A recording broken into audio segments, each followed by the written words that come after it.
Test 2.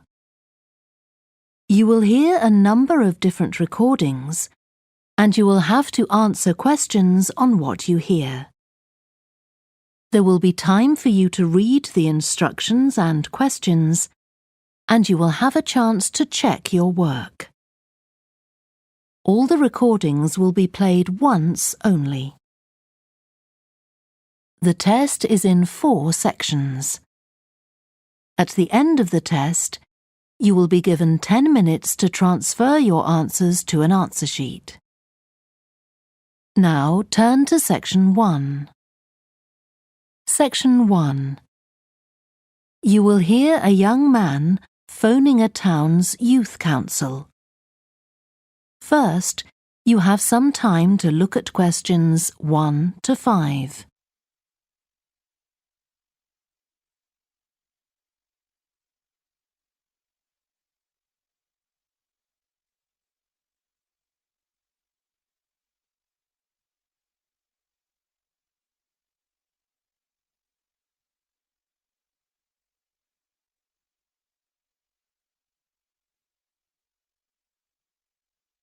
You will see that there is an example that has been done for you. On this occasion only, the conversation relating to this will be played first. Good morning, Youth Council. Caroline speaking. Oh, hello.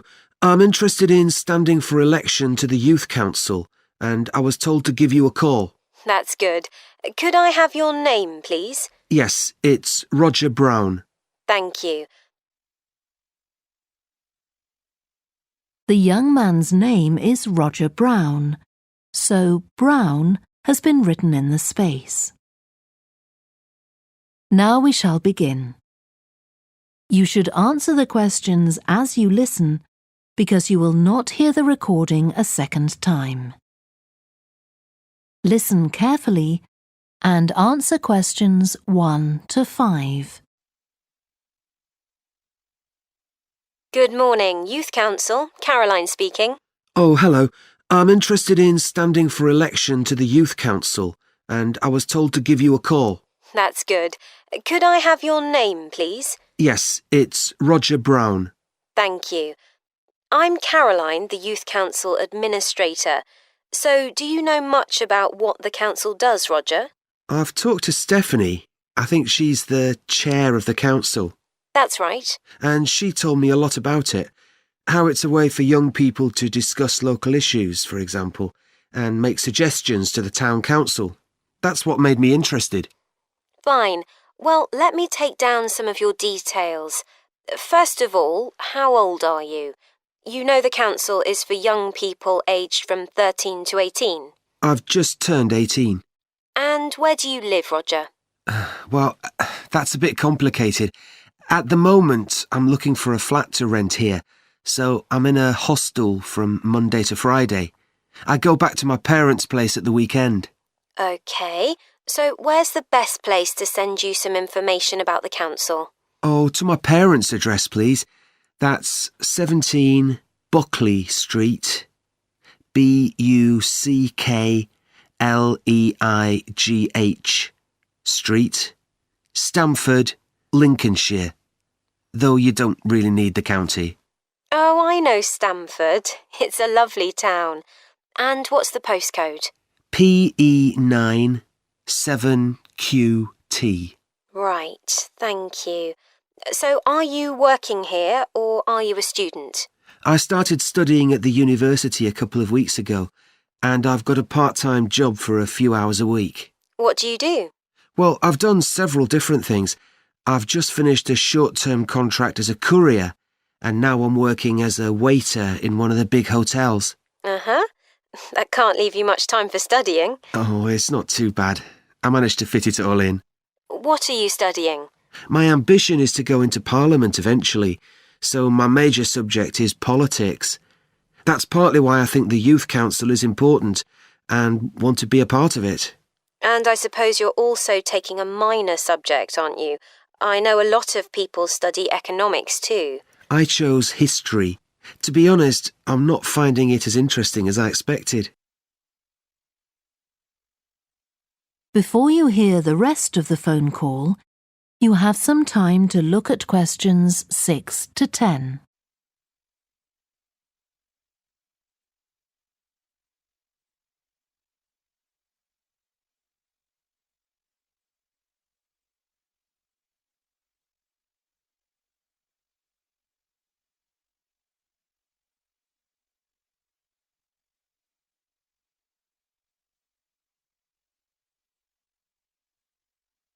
Now listen and answer questions 6 to 10. OK, so with your studying and your part-time job, do you have time for any other interests or hobbies? Well, I spend quite a lot of time cycling, both around town to get to university and to work, and also long distance, from here to London, for instance. That's pretty impressive. Anything else? For relaxation, I'm also keen on the cinema. I used to go at least once a week, but I can't manage to go so often now. Right. Are you sure you'll have enough time for the Youth Council? Yes, I've worked out that I can afford to reduce my hours at work, and that will make the time. So is there any particular aspect of the Youth Council's work that appeals to you, Roger? Well, my sister is blind, so I'm particularly interested in working with disabled young people to try and improve the quality of their lives. That's great. Well, the best way to get involved is to be nominated by some people who you know. Right. Can you tell me how to set about organising that? You should talk to Jeffrey, our elections officer. I can arrange a meeting in the council office with him, if you like. Yes, please. He'll be here next Monday, if that suits you. That's the 14th, isn't it? Yes. I can manage late afternoon. Would you like to suggest a time? He generally leaves around 5:30. Well, would 4:30 be okay? My last class finishes at 4, so I'd have plenty of time to get to your office. Right, that's fine. Oh, and could I have a phone number we can contact you on? Yes, my mobile number's 07788 136 711. Thank you. Well, we'll look forward to seeing you next week. Thanks very much. Goodbye. Bye. That is the end of section 1. You now have half a minute to check your answers.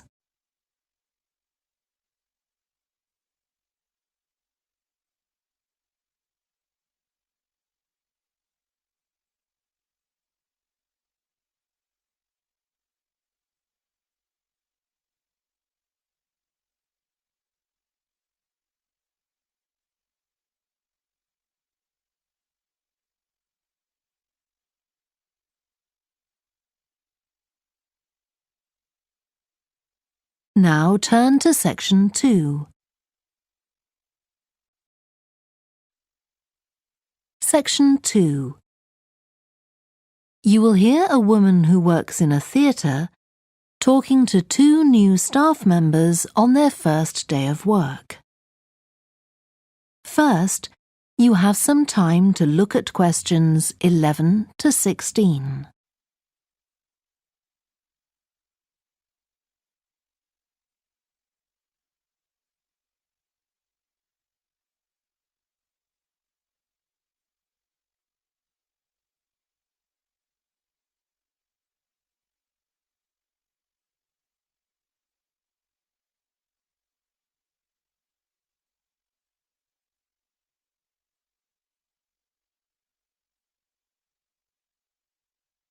Now listen carefully and answer questions 11 to 16.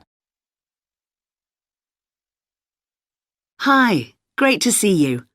I'm Jodie, and I'll be looking after both of you for the first month you're working here at the Amersham Theatre.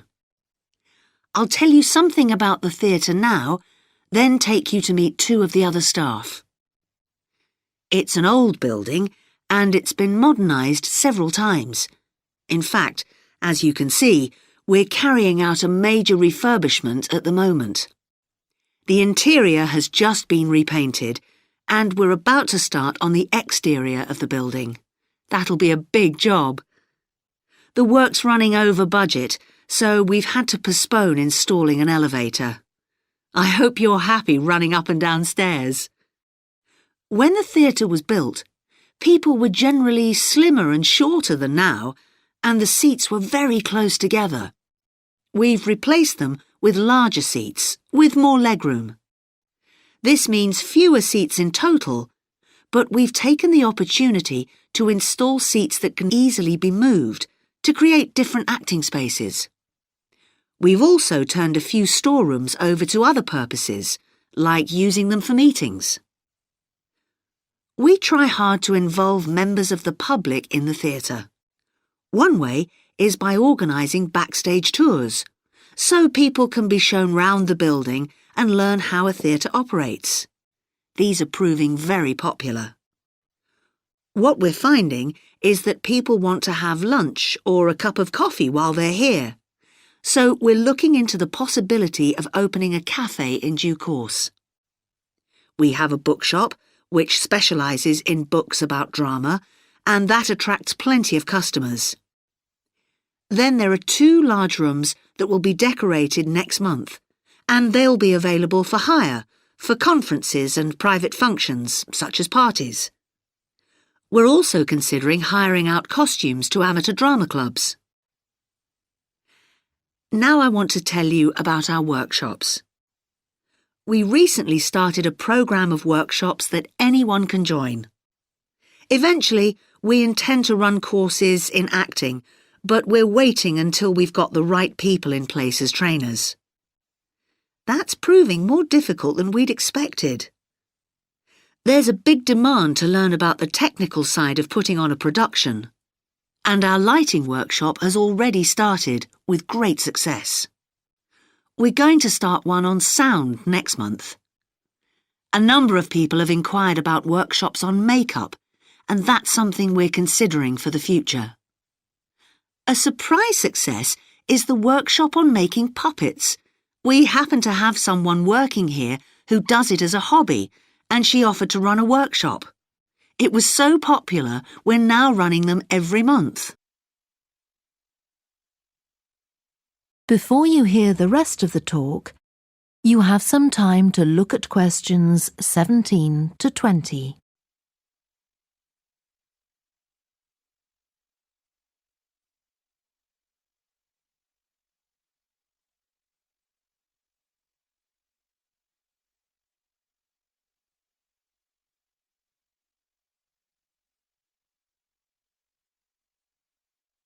Now listen and answer questions 17 to 20. Now, a word about the layout of the building. The auditorium, stage and dressing rooms for the actors are all below ground level. Here on the ground floor, we have most of the rooms that the public doesn't see. The majority are internal, so they have windows in the roof to light them.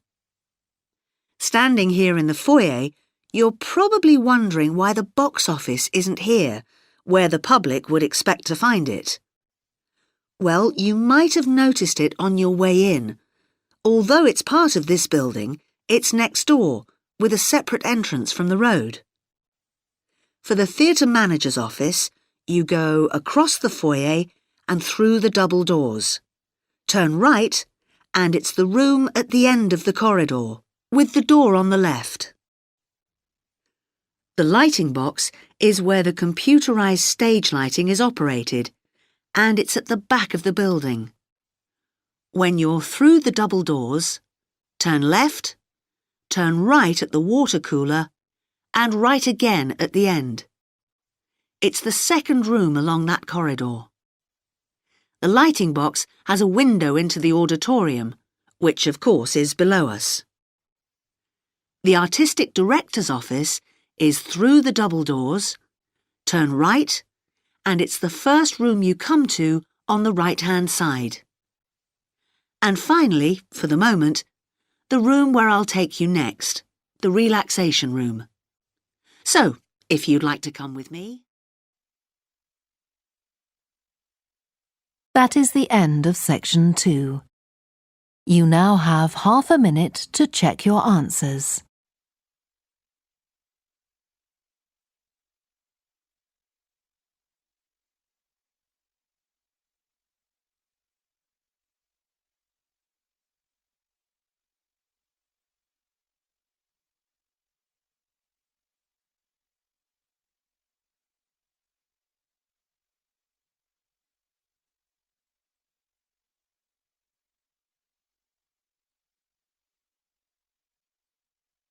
Now turn to Section 3.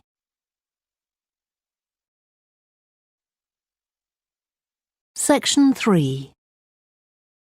You will hear two biology students called Helen and Colin talking about the report they are writing on their recent field trip to a seaside area called Rocky Bay.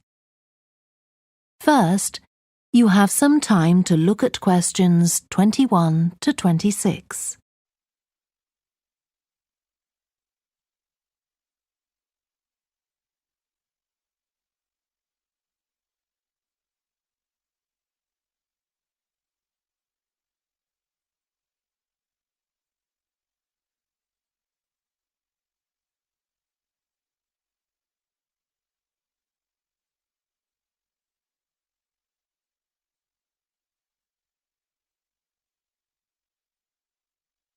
Now listen carefully and answer questions 21 to 26. I've brought my notes on our biology field trip to Rocky Bay, Colin, so we can work on our report on the research we did together. OK. I've got mine too. Let's look at the aims of the trip first. Right. What did you have? I just put something about getting experience of the different sorts of procedures used on a field trip. But we need something about what causes different organisms to choose particular habitats. I agree. And something about finding out how to protect organisms in danger of dying out. In our aims? But we weren't really looking at that. I suppose not. OK, now there's the list of equipment we all had to bring on the field trip. What did they tell us to bring a ruler for? It was something about measuring the slope of the shore. But of course we didn't need it because we were measuring wind direction and we'd brought the compass for that. But not the piece of string to hold up in the air. Didn't Mr. Blake make a fuss about us leaving that behind? Yeah, he does go on. Anyway, it was easy to get one from another of the students. Now, the next section's the procedure. I sent you the draft of that. Yeah, it was clear, but I don't think we need all these details of what time we left and what time we got back and how we divided up the different research tasks. OK, I'll look at that again. Then we have to describe our method of investigation in detail.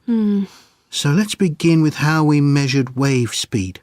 I was surprised how straightforward that was. I'd expected us to have some sort of high-tech device, not just stand there and count the number of waves per minute. Not very precise, but I suppose it was good enough. But the way we measured the amount of salt was interesting. In the water from the rock pools? Yeah. Oh, I wanted to check the chemicals we used in the lab when we analysed those samples. Was it potassium chromate and silver nitrate? That's right. OK. And we need the map of the seashore. You just left that to me. And I had to do it while the tide was low. Well, that was OK, but the place I started it from was down on the beach. Then I realised I should have gone up higher to get better visibility, so I had to start all over again.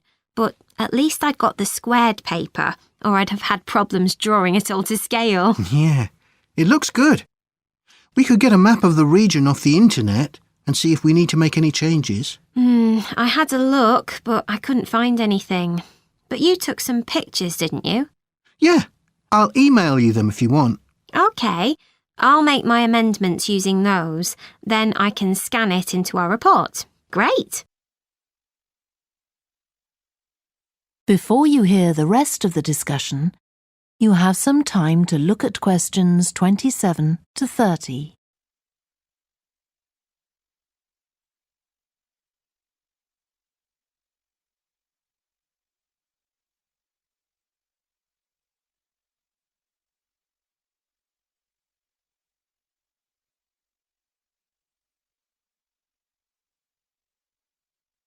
Now listen and answer questions 27 to 30. Now, when we get to our findings, I thought we could divide them up into the different zones we identified on the shore and the problems organisms face in each zone. So for the highest area... The splash zone. Yeah, we found mostly those tiny shellfish that have strong hard shells that act as protection. But not from other organisms that might eat them. Predators. No, that's not the main danger for them, but the shells prevent them from drying out because they're in the open air for most of the time. Right.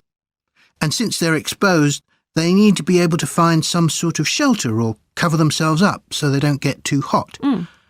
Then in the middle and lower zones, nearer the sea, we need to discuss the effects of wave action. Yes, and how organisms develop structures to prevent themselves from being swept away or even destroyed by being smashed against the rocks.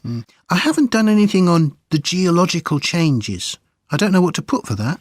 No, we weren't concentrating on that. Maybe we need to find some websites. Good idea. I've got the lecture notes from Mr. Blake's geology course, but they're too general. But we could ask him which books on our reading list might be most helpful. Right. OK. Now, I did a draft of the section of sources of possible error in our research, but I don't know if you agree. For example, the size of the sample and whether it's big enough to make any general conclusions from.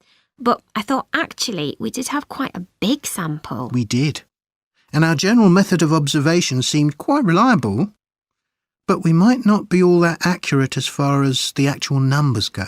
Yeah, we might have missed some organisms, if they were hiding under a rock, for example. I wasn't sure about the way we described their habitats.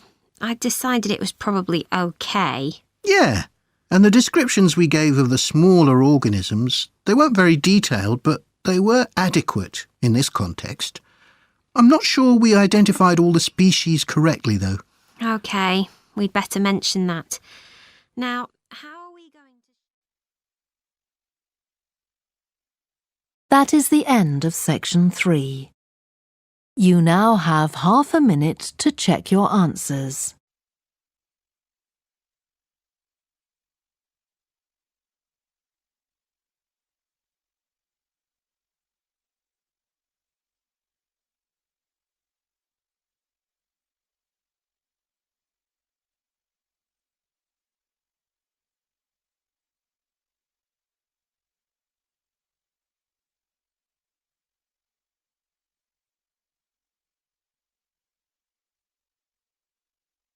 Now turn to section 4. Section 4. You will hear part of a lecture to students of architecture about the design of a public building. First, you have some time to look at questions 31 to 40.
Now listen carefully and answer questions 31 to 40.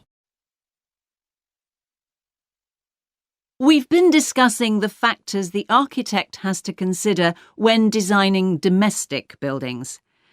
I'm going to move on now to consider the design of public buildings And I'll illustrate this by referring to the new Taylor Concert Hall that's recently been completed here in the city.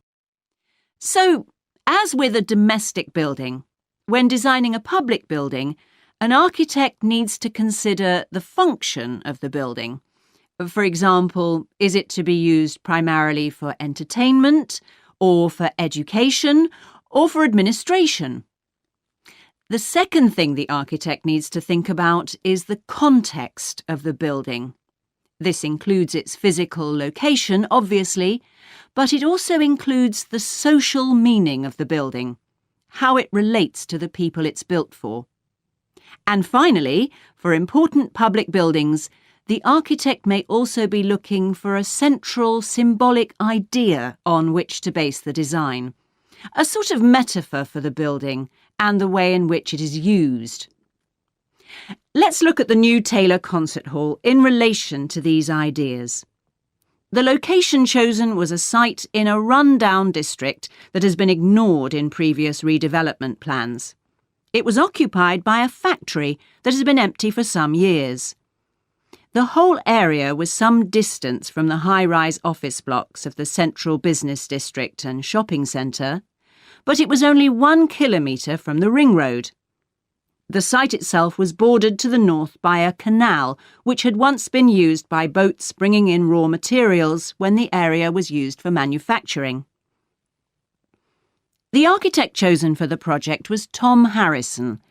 He found the main design challenge was the location of the site in an area that had no neighbouring buildings of any importance. To reflect the fact that the significance of the building in this quite run-down location was as yet unknown, he decided to create a building centred around the idea of a mystery, something whose meaning still has to be discovered. So, how was this reflected in the design of the building? Well, Harrison decided to create pedestrian access to the building and to make use of the presence of water on the site. As people approach the entrance, they therefore have to cross over a bridge. He wanted to give people a feeling of suspense as they see the building first from a distance and then close up. And the initial impression he wanted to create from the shape of the building as a whole was that of a box. The first side that people see, the southern wall, is just a high, flat wall uninterrupted by any windows. This might sound off-putting, but it supports Harrison's concept of the building, that the person approaching is intrigued and wonders what will be inside. And this flat wall also has another purpose. At night time, projectors are switched on, and it functions as a huge screen onto which images are projected.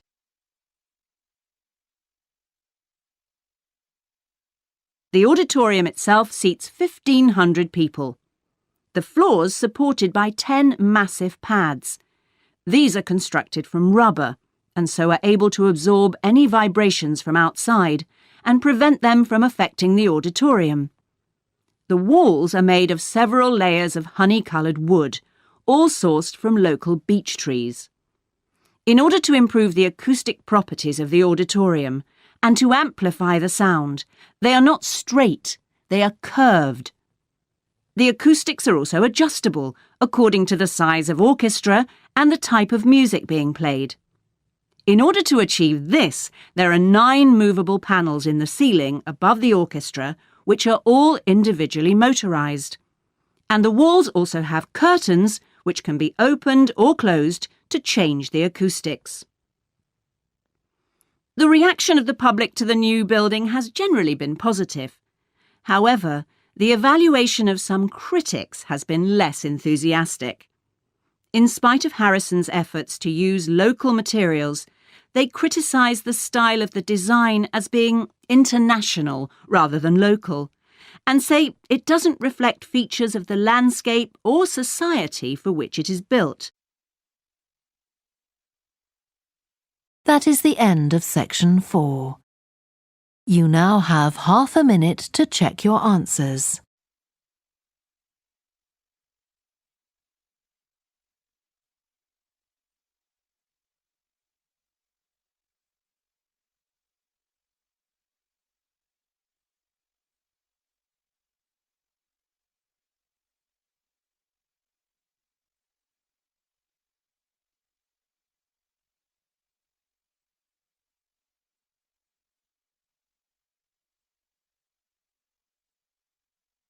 That is the end of the listening test. You now have 10 minutes to transfer your answers to the answer sheet. Please stop writing and wait for your question booklet to be collected.